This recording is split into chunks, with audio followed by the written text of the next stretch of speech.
Once believed to have escaped the catastrophic eruption of 79 AD, the fate of Herculaneum's people remained a mystery, until spring 1982 when the remains of over 300 skeletons were found along the ancient shoreline, waiting for rescue that never came. These remains offer us a haunting glimpse into the final moments of this once wealthy resort town. What really happened that day, and why were the victims lost for so long? This is The Resurrectionists.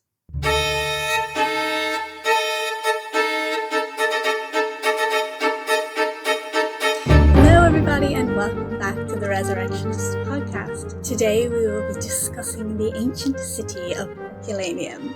So I'm sure everyone out there, or at least most of you listening to this podcast, will have heard of Pompeii, but have you heard of Herculaneum? You might have heard about it and that it exists, and that like Pompeii was destroyed, I guess, during the eruption of Mount Vesuvius centuries ago.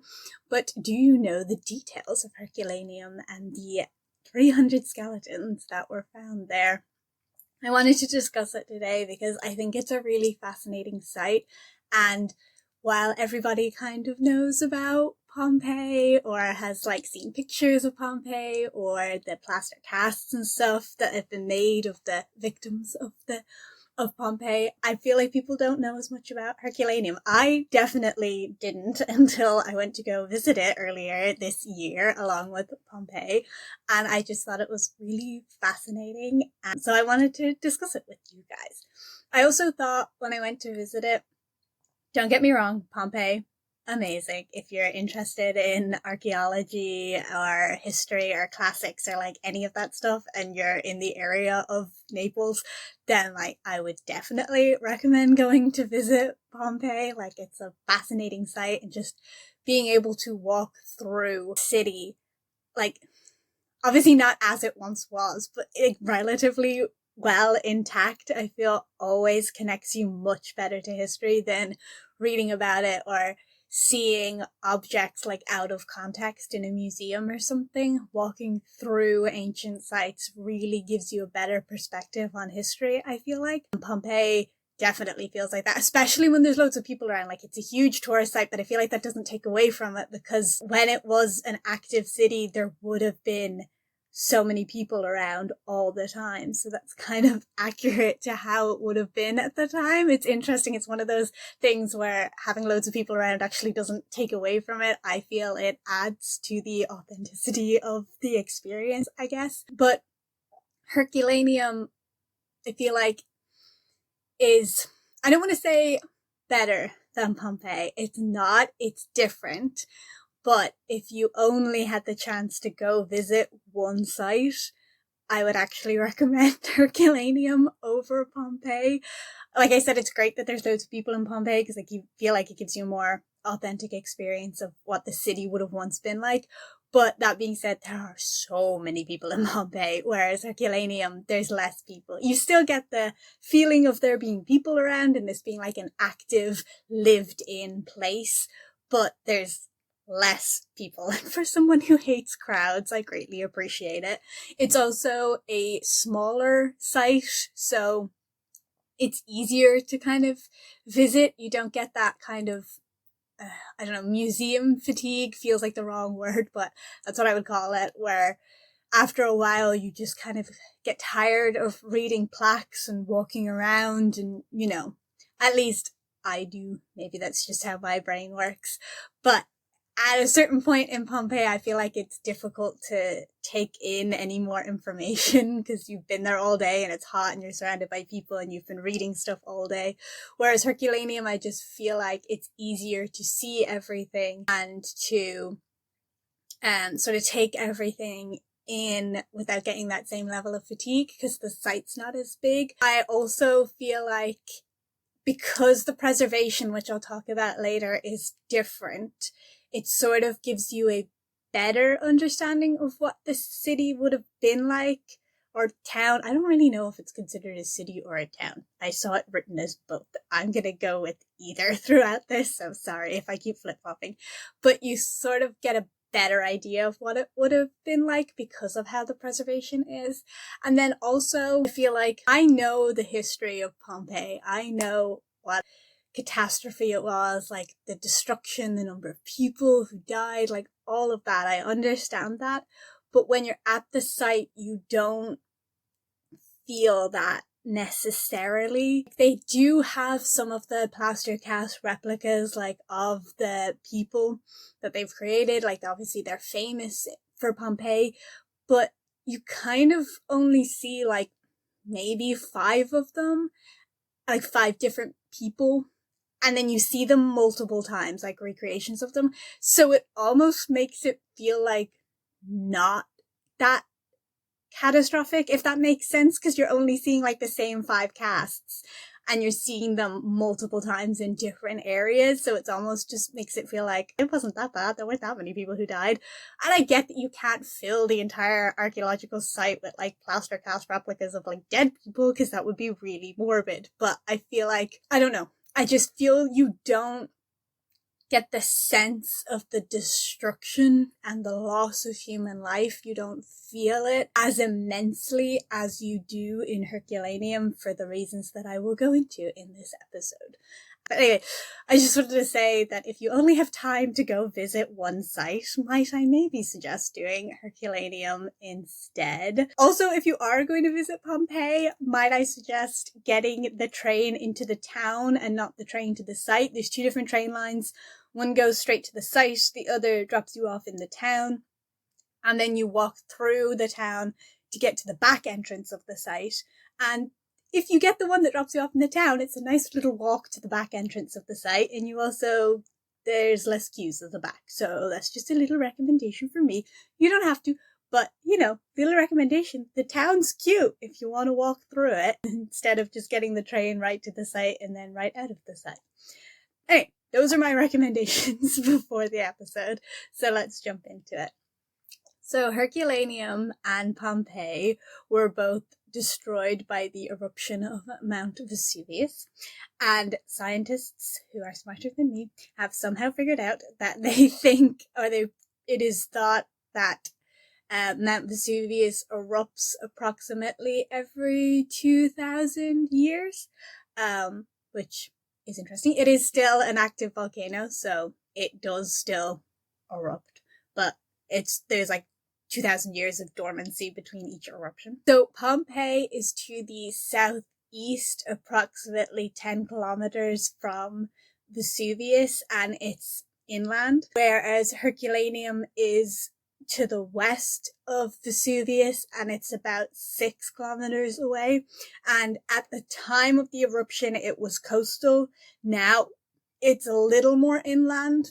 And just to get into dates a little bit, so the eruption of Mount Vesuvius that destroyed Pompeii and Herculaneum and many of the other towns and cities around the base of the volcano, the date that is usually attributed to this is August 24th, 79 AD, and this is based off the writings of Pliny the Younger, but it's still kind of hotly debated as to when exactly the eruption was. I've seen some things that suggest it might have been October as well. So, but this is the most common date that's attributed to it, so that's the date that I'm going to go with for the rest of this episode. But just sort of keep that in mind, that we're still not entirely sure on the dates, but when you consider how far out there sometimes we can get with dates, getting it down to like the right year within a couple of months, I'd say that's fairly good. So the name Herculaneum is thought to come from the Greek hero Hercules, who is said to have founded the city after returning from Iberia. I had a once basic very understanding of the myths of Hercules and all of that. I cannot remember them for the life of me now. I have a degree in classics, guys. I don't use it for anything, but I have it. But so yeah, it's said that he founded the city after returning from Iberia. And it was originally a Greek city or associated with the Greeks, but it was eventually conquered in 89 BC and became a Roman god. Oh god, I'm able to pronounce this in my head, I swear to god. Hang on. Municipality. Municipality? Yeah, let's go with that. I'm dyslexic. I feel like I have to mention that once an episode, but I try and read something out.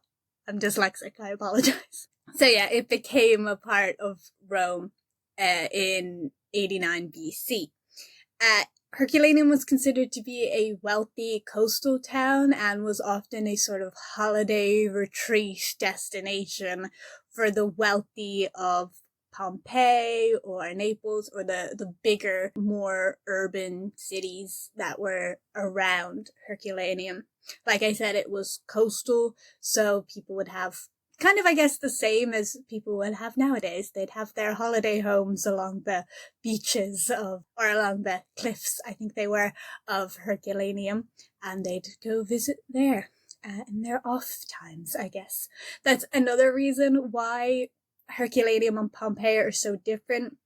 Pompeii was like an active city with like multiple different people of multiple different wealth classes, and while there was disparaging socioeconomic classes in Herculaneum, it was more of the wealthy, and so a lot of the buildings and stuff that remain now are very opulent looking. Like you can, when you walk into them, you can sort of get the impression of these rich Roman families sitting out on their verandas behind their really opulent decorated houses overlooking the water and stuff like that. Like you really get a sense of that when you're there. So the walled area of the town or city is 20 hectares. This is the only number I've ever been able to get about how big it was, but it's specifically the walled area, so I don't really know how big the site would be outside of the walled area, but the walled area is 20 hectares, and there was thought to be about 4,000 to 5,000 residents living in Herculaneum at the time of the eruption. The area was rocked by an earthquake in 62 AD, and at the time of the eruption, there was still evidence of this earthquake in the town, so the city or the town had not fully recovered from the earthquake yet. Not all the repairs had been made by the time it was destroyed by the eruption of the volcano, which is interesting. So we're sort of seeing two disasters that happened in this city because they're both kind of across a section of them is both kind of caught in this eruption as well, which is interesting. So the reason that the preservation at Pompeii and Herculaneum are different is because of how they were hit by the eruption. So Herculaneum was preserved under pyroclastic surges and flows, whereas Pompeii was preserved more under volcanic ash and lapilli. Lapilli. I'm dyslexic. Which preserved both of the sites sort of differently. Some say that Herculaneum is preserved better than Pompeii. That's not really the case. It's just that they're different kinds of preservation. And also due to the different kinds of preservation, Pompeii's been subjected to more damage post-excavation versus Herculaneum because it was more easily accessible for looting, and also because there's been tourists in it longer. So it's sustained a little more damage, combined with the fact that the preservation that's going on is different at both sites. So due to the pyroclastic surges and flows, the preservation of the site meant that there were second floors that were able to be preserved. You don't really see second floors in Pompeii, but you see them in Herculaneum. Almost in some buildings, they're almost completely preserved. It's just the roofs that have collapsed in. It's really interesting when you're there. Interesting is going to be the word of the podcast. It's also preserved frescoes, and I think almost most fascinating to me, or what I think what's so unique about Herculaneum, is that the wood and more organic materials like food and stuff is also preserved. So we've got breads and fruits and stuff like that that are preserved at the site, and also we've got wooden beams and wooden doors that have been preserved at the site as well. So because of the pyroclastic material that preserved the site, it was sort of encased in at most 20 meters thick of this kind of volcanic material, and that is incredibly difficult to excavate through, which made initial excavations of the site back when it was initially discovered very difficult, and has been one of the reasons why the site has not been as well excavated as Pompeii, but it's also meant that the site was protected from looting and tampering throughout the years, whereas Pompeii has been subjected to this, especially in the earlier stages of the excavations of the site as well. So the archaeological areas of Pompeii, Herculaneum, and Tor Zatia, oh, for God's sakes. I didn't mean to have to spell so many things in this episode. Torre, new word, Annunziata.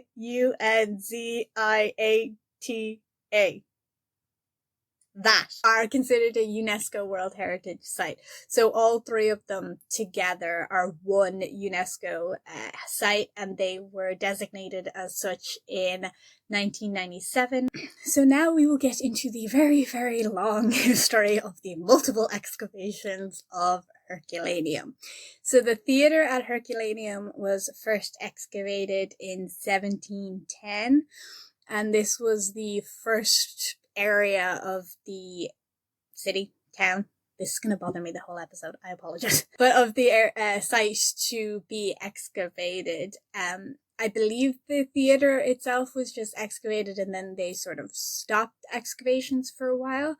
They picked up more regular excavations of the site as a whole in 1738 under the King of Naples, but like I said, because of the pyroclastic material that was really, really thick and encasing the entire city, it was difficult to dig, and therefore the initial 1738 excavation only lasted a couple of decades, and I don't think they got very far with it, just because they were literally like having to mine through this material in order to get to anything. Excavations resumed again in 1823, and then resumed again in 1869 to 1875, and then they began again in 1927 and were partially interrupted by World War II. And then ever since the 1900s, it's sort of been on again, off again until modern times. It's kind of difficult to get exact dates as to when excavations started and when excavations finished, and then when new excavations begin, but it's just this sort of rolling cycle, I guess, of like they start and then for some reason they stop, and then they start again and then they stop again, whereas Pompeii, I believe, has been more consistently excavated since it was initially discovered. I believe there was some interruption again for World War II when it came to Pompeii, but the excavations there have been more consistent because it's easier to excavate. One of the other difficulties about excavating Herculaneum is that the site is under the modern town of Herculaneum. Again with the, it's Eorcolano. Herculano. No, that's definitely wrong. Anyway, it's under a modern town, so unless you want to destroy sections of the town, you can't get to sections of the old Herculaneum.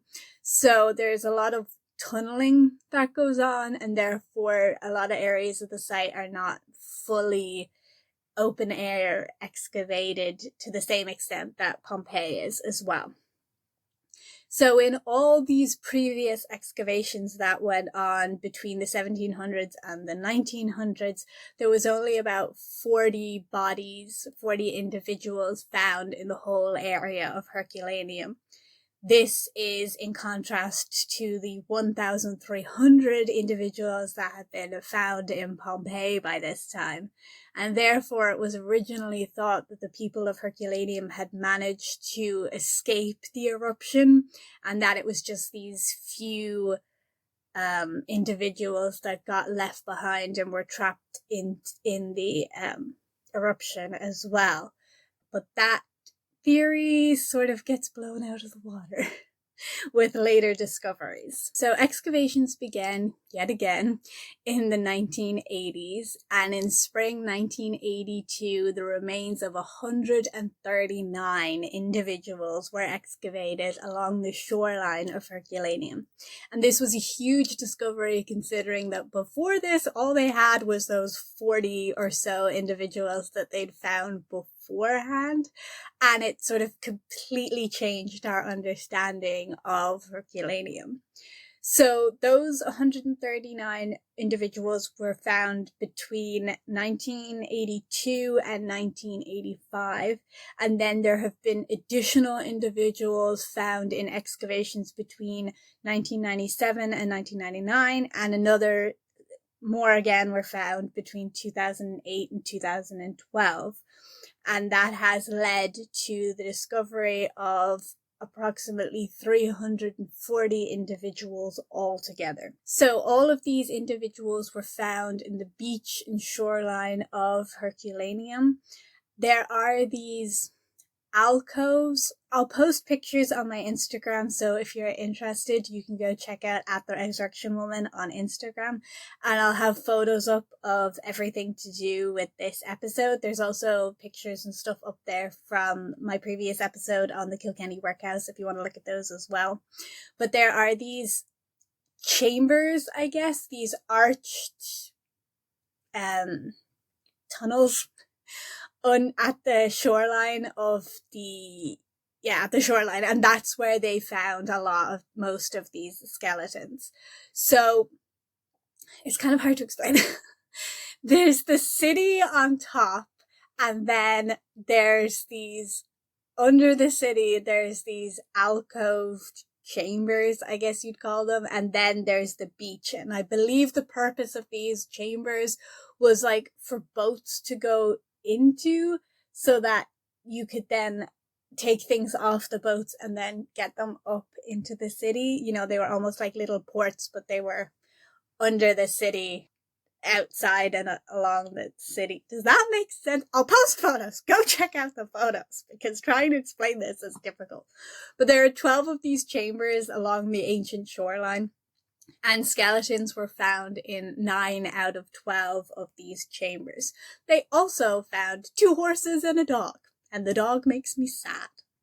It is thought that these individuals were in these chambers taking refuge, and were possibly waiting for boats to come and evacuate them out of the city. So it is thought that the remaining population of Herculaneum managed to escape the eruption, and that these 340 or so individuals were probably almost the last wave of people to be evacuated from the city, but sadly weren't able to leave on time. And these individuals were found with jewelry, bags of coins, work tools, and what I find to be kind of, I don't know why this hits me harder, but it's kind of sad, is that they were also found with like their house keys and stuff.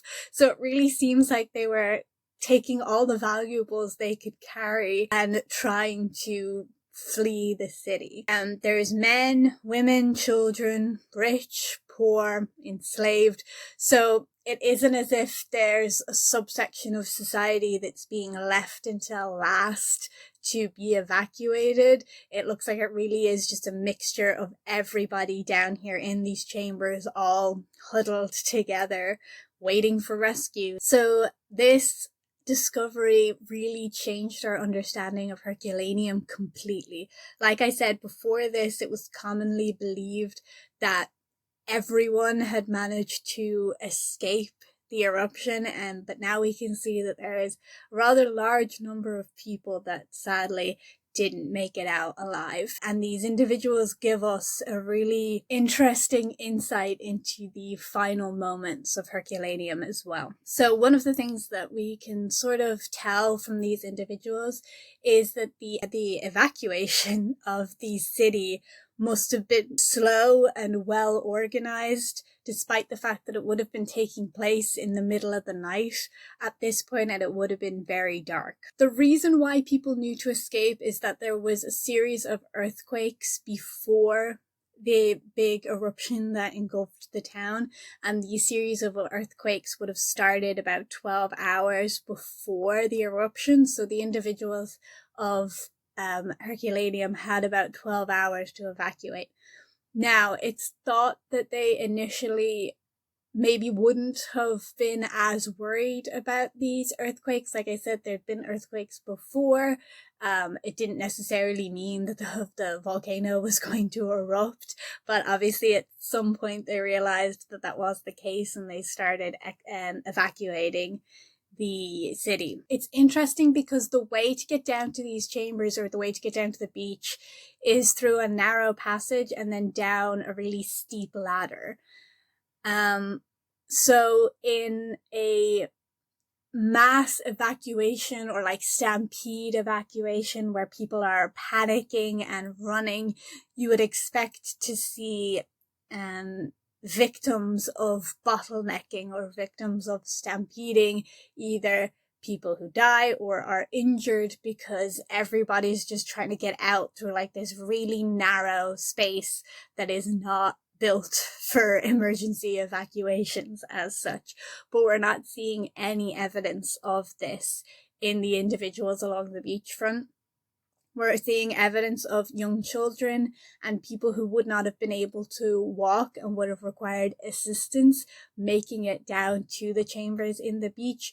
So clearly there wasn't this frenzy of people trying to fight their way down to the boats along the beach. It was clearly a very slow and well-organized evacuation. It's possible that people weren't panicking, not thinking that the eruption would actually take place. It was more just a safety measure to evacuate, or they thought they had more time and therefore weren't panicking enough. They were collecting their valuables, they were carrying children or people who wouldn't have been able to walk as well down these narrow passageways and down the steep ladders in order to make it down to these chambers. So that's sort of giving us a glimpse into what was going on in these like 12 hours before the eruption, where they're obviously evacuating because there aren't people in the city, but it's not this mad panicked rush to flee the city as quickly as possible. And like I said, it looks as though the individuals in the chamber are possibly the last individuals to be evacuated, the last wave or two of people to be taken out of the city, because we're only seeing about less than 10% of what would have been the overall population of the city. So most people clearly made it out alive. We can also see that it looks as though people moved from the beach into the chambers at the time of the eruption. So it's possible that they would have been waiting along the beachfront for boats to come in and then moved into the chambers, perhaps when they saw that the eruption was coming. Maybe we can tell this because there are 16 men and a horse still on the beach, and then everybody else seems to have moved into the chambers. So alongside the human remains, animal remains, and finds that were excavated from the chambers, they also have the keel of a capsized boat. The boat would have been approximately 9 meters long, and people have theorized that this boat is a military lance from the fleet of Pliny the Elder, and that was sent to evacuate Herculaneum. Pliny the Elder, I believe, was leading evacuations of the area, and that's written and that's known that there was something like that going on. So it's thought that this boat is a part of that fleet, a part of his fleet, and was a part of the evacuations. What sort of leads more credence to this theory as well is that one of the skeletons found near the boat had a belt with a sheathed sword and a dagger, and it's thought that this is a military individual who possibly driving, that's not the right word, rowing, in charge of this boat. I don't know boat terms. I'm an osteo, not a sailor. So alongside giving us a glimpse into the final moments of Herculaneum, the individuals excavated are also unique in their respect that they are whole, preserved skeletons. The Romans at this time were cremating their dead, and therefore we don't usually have populations of individuals to study osteologically. So this is also giving us a unique look at a population, because we're not really seeing populations at this time because they're cremating all the dead. So it's giving us a good look at a Roman population from this period, as well as giving us a look at the final moments of this city. So the chambers were encased in about 20 meters of volcanic material, which from what I can see is the maximum thickness that this material achieved. In most other areas of the city, I think it's about 14 to 19 meters thick, so the chambers were more encased than other areas of the city as well, which has led to extremely good preservation of the remains that are there. From what I've read, it appears that most of the damage done to the remains is actually would have taken place at the time of their deaths due to areas of the chambers collapsing in on the individuals, and that they haven't really seemingly had much post-mortem damage due to degradation over time, because they're buried under this really thick volcanic material. There's some elements of the skeletons that are carbonized as well, and because they're preserved in this volcanic material, and because of the pH levels of the water and stuff around them and the material and all of that, it led to good preservation, but it also meant that once that they were exposed to the air, they kind of had to excavate them really quickly to make sure that they didn't start to degrade because of the change in environment, the sudden change in environment that's going on with them as well. It also means that they've had to, from what I've read in a few studies, I didn't write this down. I don't know why I didn't write this down. But usually when I work with human remains, all we do is take them out of the ground. Obviously, once we expose them, we don't want to leave them out to the elements because they can get damaged.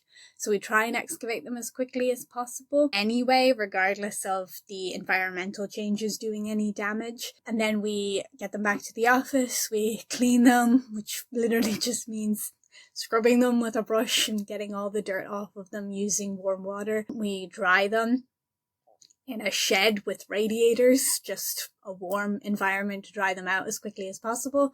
And then we put them in plastic bags and we send them for analysis.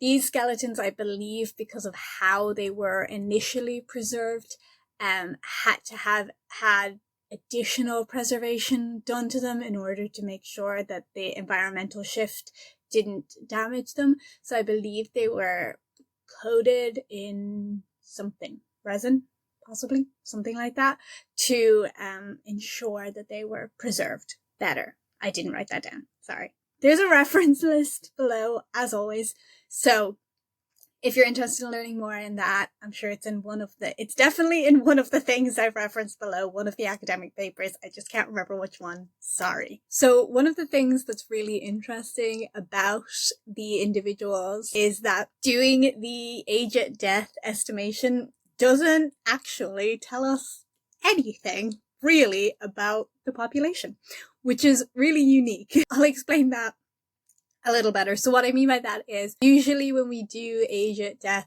for a population, it gives us insight into the relative health of individuals within that population and gives us an idea as to the population's longevity. Obviously, if we're seeing spikes of people dying in young adulthood, then it suggests possibly poor health within the population, or there's something going on that's killing off a bunch of people at a young age. So that's one of the reasons why doing age of death and looking at age of death for an overall population sort of gives you an idea of the population health. And we've obviously discussed this in previous episodes, like the Kilkenny Workhouse episode. We were talking about there's spikes in deaths of children, which is suggesting that the children weren't faring well in the workhouses, stuff like that. But because of how and why the individuals at Herculaneum died, looking at the age of death of these individuals doesn't actually tell us anything about the population health, because they weren't dying because of their health. They all died because of this eruption. They all died at the exact same moment from the exact same thing, and therefore looking at the population's age at death doesn't actually tell us really anything about the population, which is just fascinating. And again, highlights how unique this site is, because one of the things that is kind of the most basic insights into this population is essentially useless for us in this case. We can look at it and say, these are the youngest people and these are the oldest people. This is how old some people were living too, but it doesn't really tell us much of anything compared to a age at death for a cemetery population, let's say. So I just think that's fascinating, because it's like, that's just such a really basic thing to look at, and in this instance it's not telling us anything. So this also offered us a unique opportunity to study the cause of death of these individuals as well. So a lot of the time in osteology, we can't really determine cause of death. Maybe if it's violence, then yes, you can say with a certain degree of likelihood that like this sharp force trauma to the skull probably killed this person. This sharp force trauma to the vertebra and the mandibles suggests decapitation, which clearly would have killed someone. So in those instances, yes, you can say with a high degree of likelihood, like, this is probably what killed this person. But when it comes to diseases and stuff, a lot of the times we can't say what killed a person. So we can't always say what killed people. We can rarely say what killed people. But in this instance, we sort of know all of these individuals died at the same time. And to a certain degree, we know how they died. We could say they died due to this eruption, but there's debate as to exactly how these individuals died. And there's been a lot of studies done trying to figure out exactly how the eruption caused their deaths, so to say. And a lot of these cause of death research and papers and stuff that were published, I was reading them and they are very scientific. So for someone who dropped out of science at 15, they were very confusing. And yes, I do have a master's of science. Don't question that. But I found them, I tried to understand them. I did not understand a lot of them, but they are interesting nonetheless. And if you are interested in learning more about the potential causes of death for these individuals, then, like I said, reference list below, you can check them out yourself. But I have extracted some information. I had managed to figure out some stuff to do with this, despite the science. So from studying the bones, they've managed to determine that the temperature that these individuals, or that the eruption reached within the city and within these chambers, was at most 500 degrees Celsius. They can tell this from studying the degree of damage done to the bones, what did happen to the bones, versus what didn't happen to the bones. I'm pulling this off the top of my head. It's not correct. Read the papers yourself if you want the actual correct details. But let's say at 800 degrees Celsius, the bones start to change color, and the bones haven't changed color here, so they know it's under that. But over 300 degrees Celsius, the bones start to, crack, let's say, and these bones have begun to crack, so they know it's over 300. It's stuff like that where they know what degree of temperature does to bone, and therefore they've been able to sort of estimate that at most the temperature in the chamber had to have hit 500 degrees Celsius. They can also see that there is a difference between the individuals along the beach versus the individuals in the chambers. So the ones who were at the beach appear to have been thrown to the ground. So there's obviously some sort of force going on with the eruption that caused these individuals to be thrown to the ground at the time of their death, versus the individuals in the chamber don't seem to have had that same force applied to them. So obviously being in the chamber sort of protected them from whatever this force the individuals on the beach received as well. So, like I said, there's still some debate as to how these individuals died exactly. There is theories that they suffocated. There's theories that there's something going on with the temperature and the blood vessels.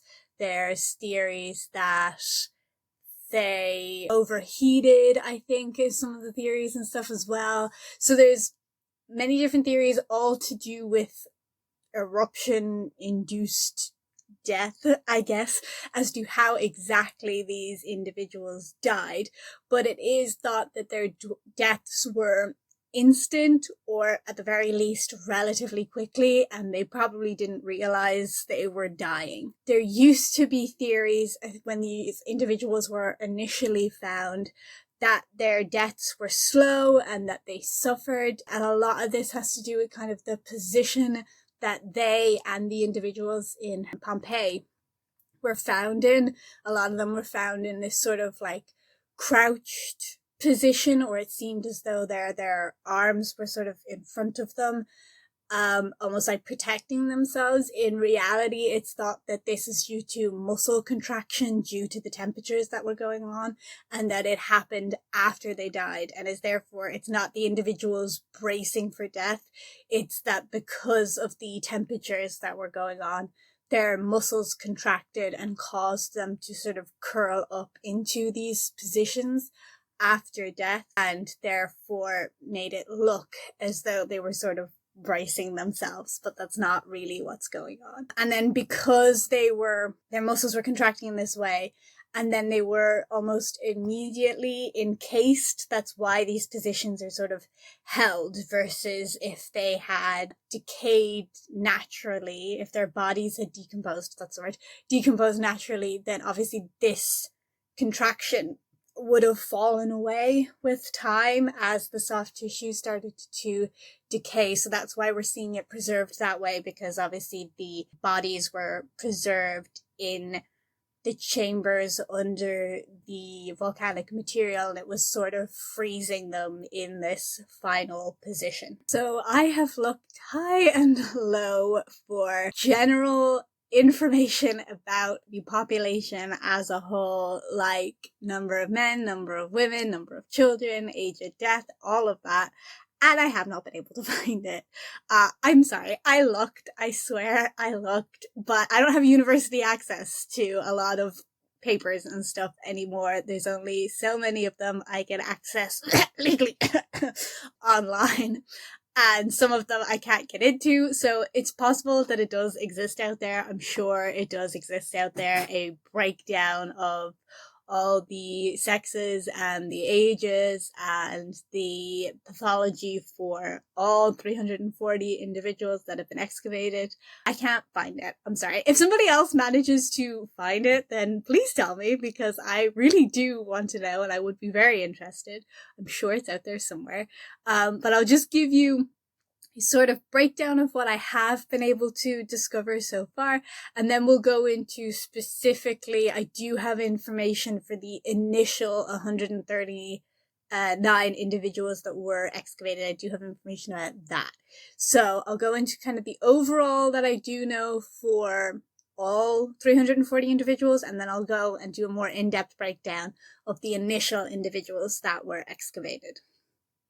So there's a ratio of more women to men. There's 2.2 females to every 1 male that has been excavated at the site so far, or altogether. I think they've excavated all the chambers now, so this is pretty much all the people they're expecting to find along the beach, and it's showing us that there are more women than men. There's also fewer infants or children than is expected for an ancient population, which is interesting. I'm wondering if this reflects the evacuation strategy maybe, or if it is just a population, the population dynamics of the time. Is it that there are more children than this and they got evacuated early perhaps, or were in previous evacuations maybe? Or is it that there really are just fewer children in this population for some reason? I'm not sure. I believe studies have suggested that this is correct. This probably is the right number of children for the population, because it doesn't look as though they were strategically evacuating sections of the population, and there's enough children here, I guess, to suggest that they weren't intentionally evacuating children early.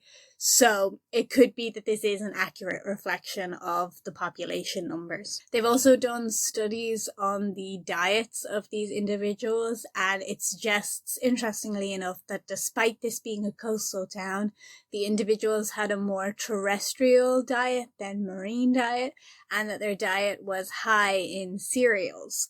Now, despite this, the men are seen to have been consuming more fish than the women, so they are having more of a marine influence in their diets than the women are. It's possible that this is occupational, that the men were fishing or selling fish, and therefore that's influencing this marine intake in their diet as well. And we're also seeing that there's no huge disparagement between the adults' diets and the juveniles' diets, suggesting that age was not playing a factor into who was eating what or how much of certain types of food people were eating based on their age. So there were 16 men and a horse, like I said, found on the beach, not in their chambers, and these 16 men were thought to be young adults to adults and all male, like I said. So it's suggesting that maybe the women and children were sent into the chambers first, and then the men followed, and then these 16 younger men didn't quite make it into the chambers by the time the eruption happened. We're seeing women and children huddled together within the chambers as well, and it's possible that these individuals are related, mothers and their children. It's, from what I've seen, they haven't been able to do DNA analysis on them due to the temperatures that were reached inside the chambers. I guess it's done damage to whatever it is they use to do a DNA testing on skeletons. I'm fascinated by DNA, but I don't really understand it. But it seems as though the temperatures that were reached has done some damage to the bones that mean that they can't do DNA testing, or they haven't been able to do DNA testing yet, but it is thought that the women and children that are together are mothers and their children, and it's thought that these women and children were sent into the chambers first, and then the men followed, and then some of the men didn't quite make it in on time. Obviously, it wouldn't have done them any good anyway, but that's what the breakdown seems to be. We're also seeing, interestingly enough, in Chamber 7, so they've numbered the chambers 1 to 12, and in Chamber 7, we're seeing a higher rate of infants. They're categorizing infants as 0 to 10 years, which seems very broad to me, but whatever. That's your classification system, not mine. but they are seeing a higher rate of infants in chamber 7 versus in the other chambers. The other chambers seem to have a fairly consistent number of infants and children.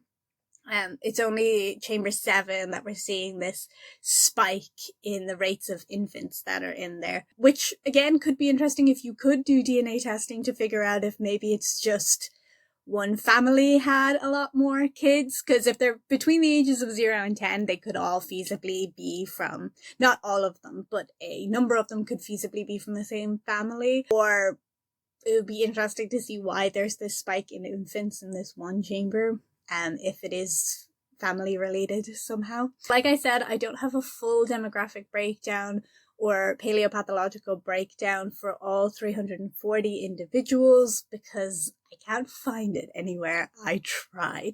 I do, on the other hand, have a full demographic and paleopathological breakdown based off of a paper from 1991, which I am presuming is the original individuals that were excavated from the site in the 1980s. So it's of 139 individuals.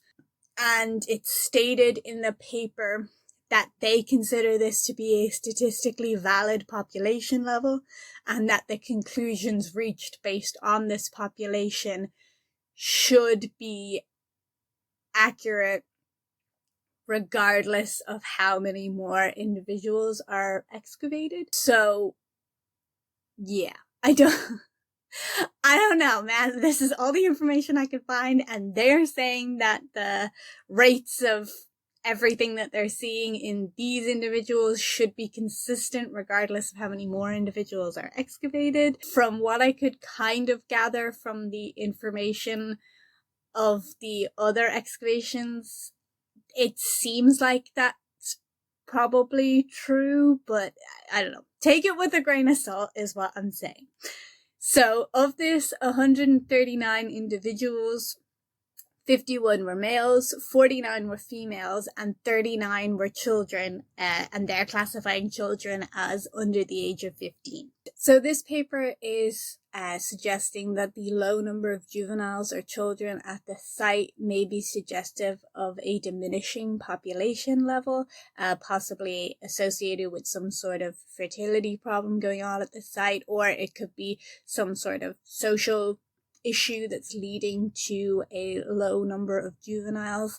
Like I said, this isn't all the individuals that have been excavated. At the time of this excavation, chamber 7, the one with the higher rate of infants in it, hadn't been excavated yet, so that chamber is not included in these population numbers.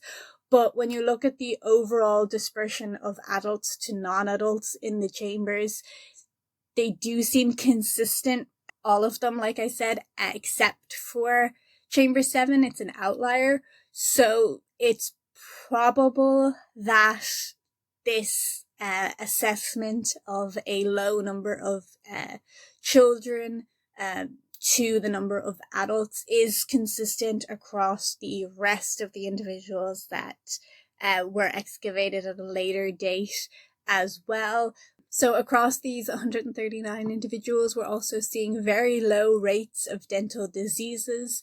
This may be reflective of a low sugar diet and abrasive foods. So they did have honey at the time, but honey is more of a natural sugar and I believe does less damage to teeth versus definitely the artificial sugars we have now, which they wouldn't have had then. But also abrasive foods may have acted as a sort of cleaning effect, had a sort of cleaning effect on the teeth as well, which may have aided in these low levels of dental diseases. It also suggests overall good health, because poor health and poor nutrition lead to dental problems as well. So this good dental health that we're seeing could be reflective of good nutritional health and good overall health as well. We're seeing slight to moderate arthritis in the site, which is not uncommon for the period. And we're seeing healed fractures and healed dislocations, which is more common in the males at the site as well, and these seem to be attributed to accidents rather than interpersonal violence or violence of any kind. So these fractures and dislocations are possibly more work-related, maybe occupational injuries, rather than associated with any kind of violence going on at the site.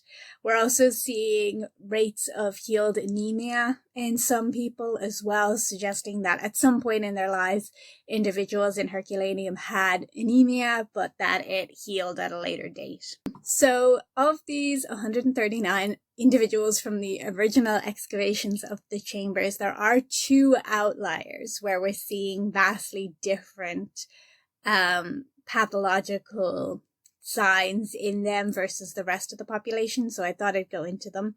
So there's individual 105, which is a woman thought to be aged 32 years. I don't know how they got the age so exact to 32 years. While I was reading this paper, it dawned on me that it's from 1991, and therefore some of the techniques that I use now for aging and sexing didn't exist yet, which was fascinating. So that might be why they're getting an exact age, or I don't know, maybe they're doing something. But they say that this woman is 32. I've never seen an exact age given for a skeleton before, but okay. Take that with a grain of salt, essentially, is what I'm saying.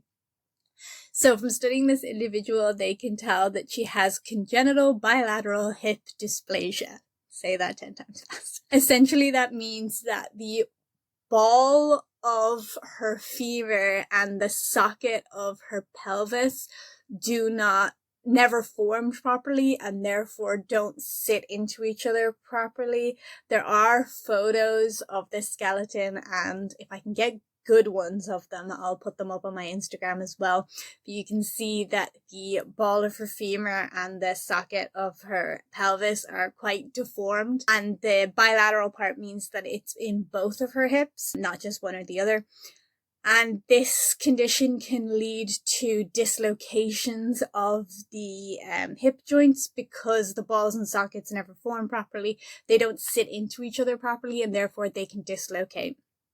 And this individual was probably either born with this condition or it occurred in infancy or at the time of birth, possibly as well. So it's not something that developed later on in life. It's very much a birth defect or a very early stages of life injury or misalignment or something that happened to cause this dysplasia. So this individual is thought to be 150.44 centimeters tall, which is quite short for the time, for compared to other contemporary sites. Individuals from Herculaneum, this individual is considered to be quite short, which could be because of the dysplasia she had as well. She's said to have had perfect teeth and had no lesions or no hypoplastic lines. But she may have had slight anemia at some point in her life, which healed, which, like I said, a lot of people at the site have that as well. So that in itself is not a particular outlier. So the bilateral hip dysplasia is thought to have caused lordosis of her spine. So essentially that means the lower part of her spine sort of curves inwards, which would have led to her abdomen kind of protruding because her back's like curving inwards, so that her stomach is obviously curving outwards. There's also greater development of the muscles in her arms, specifically greater development of the deltoid and the pectoralis major, so of the muscle along the top of her arm, I believe, and along the front of her chest seem to be more developed than other muscles. It's possible that this is work-related, so she may have found a profession where she was using her arms a lot. Or when I read that, I thought crutches. It may be because of using crutches.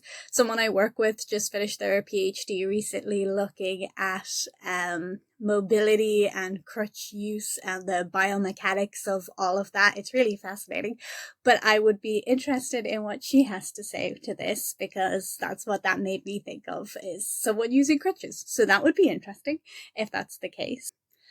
So it's thought that this individual's condition, or at least the pain associated with this condition, would have gotten worse with age.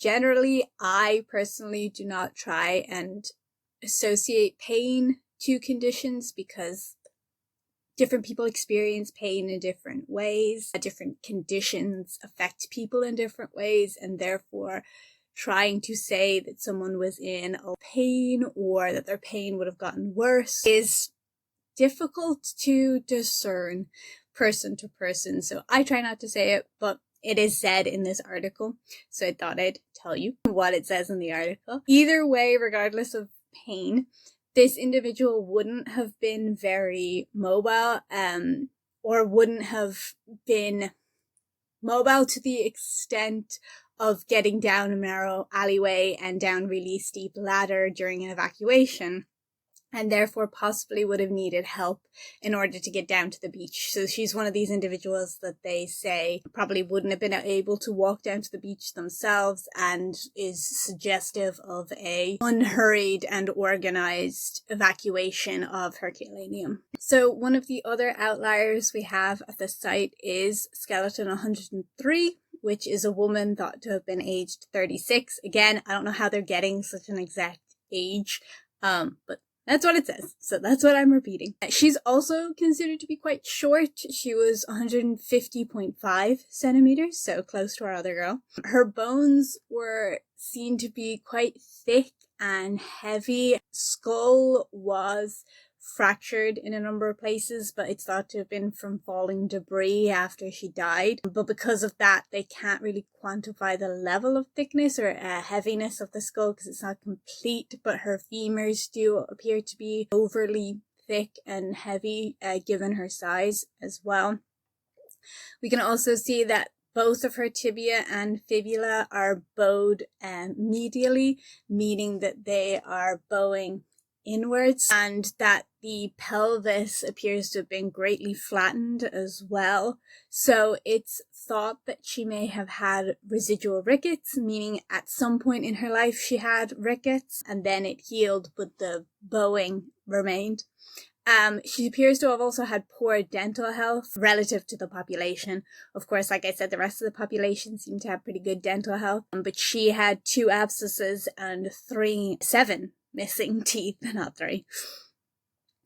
Residual rickets is very odd to be seeing in an individual from this period, from Italy, especially Italy, because it's a very sunny environment. So it's thought that for some reason this individual must have been deprived of calcium or lacked sunlight before the age of 4. So that's interesting. Specifically in this paper, they said that she may have been breastfed by a vegetarian woman, and that caused the low levels of calcium, which may have led to rickets. I don't really know how that works, but okay, because I know many people. Well, I know 3 people whose mother is a vegetarian and none of them have rickets. But again, that might be a supplement thing. Maybe we give calcium to people now. I don't know. I wouldn't have thought vegetarianism would lead to that, but I'm not a doctor, so what do I know? But that's what was written. So if anybody else knows why vegetarianism would lead to a calcium deficiency in a baby, explain. Because I'm confused, but curious. So those are the 2 outliers from the initial excavation stages. But like I said, the general population outside of these 2 outliers appears to have been very healthy and well fed. It's said that the individuals from this site are taller than contemporary Neapolitans. So all in all, it's suggesting that individuals in Herculaneum had good access to diet and to a varied diet as well, and that they had overall a good health, and possibly, obviously, we can't say, because like I said, the age of death for this population isn't telling us anything about health or longevity, but it is possible that they would have lived long lives or relatively long lives for the period as well, because they seem to be an overall healthy population. And this health level could be reflective of the wealth of Herculaneum as well. Like I said, it's a wealthy coastal sort of retreat area. And so that might be why we're seeing overall good health for the individuals that were excavated. So this population is unique and random, if you think about it. Generally, when we're looking at cemetery sites, it's either overall cemetery for a population where people have been buried over time and is therefore giving us a glimpse at a long period of time or a selected period of time for a select population. Or we're looking at specific cemeteries, which are telling us something about a specific subset of the population. For example, Crossbone Cemetery is telling us about the paupers of Southwark specifically during the medieval period to the Victorian period. That's kind of what cemeteries generally tell us. But at Herculaneum, we're not looking at a cemetery population. We're looking at a very selective number of people from this area, from a specific moment in time. We're not looking at a cemetery that's been used over a certain course of time. We're not even looking at a wartime burial where it's a mass grave of individuals who died in battle and are therefore all probably young males that died within a couple of days on a battlefield or something like that. We're specifically seeing a time capsule and a moment in time caught when these individuals died. We're not seeing a week or a month or a couple of years of a population. We are seeing a singular day in the life of Herculaneum. More specifically, we're seeing the last day of Herculaneum reflected in the individuals who didn't manage to escape this eruption. And so it's a truly unique opportunity to study a snapshot of this society in its final moments. And I think that's, say it with me now, fascinating and interesting.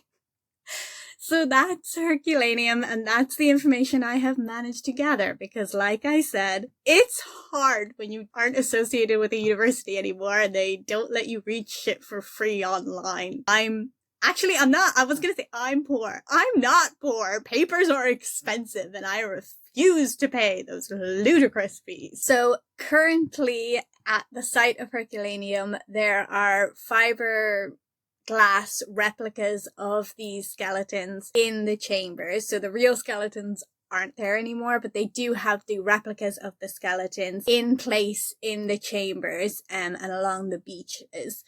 So this is what I mean when I say that Herculaneum kind of gives you a better idea of the calamity and the total loss of human life that happened during this eruption. Like I said, Pompeii has about 5 plaster casts that they use in multiple locations across the site, which to an extent I understand. You don't want to fill the place with the bodies of dead people. That's morbid even for me. But I also feel like it takes away from reminding people that this isn't just a city that collapsed over time. This is a city that existed one day and didn't the next. And at Herculaneum, I feel like you get a sense of that more because they have all these skeletons or replicas of all these skeletons in the chambers. So you can sort of see these individuals huddled there in the chambers. You can sort of empathize, I guess, more with their desperation to be getting out of here, and the fact that they died like waiting for help that didn't come. And I think it just sort of makes you understand more, or maybe contemplate more, kind of what happened, and that, again, this isn't a place that collapsed over time. It's a place that went from existing one day to not existing the next day. And I think you just kind of get an understanding of that better at Herculaneum. But anyway, that's this week's episode of The Resurrectionists. I hope you enjoyed, and I'll see you next week. Bye, guys.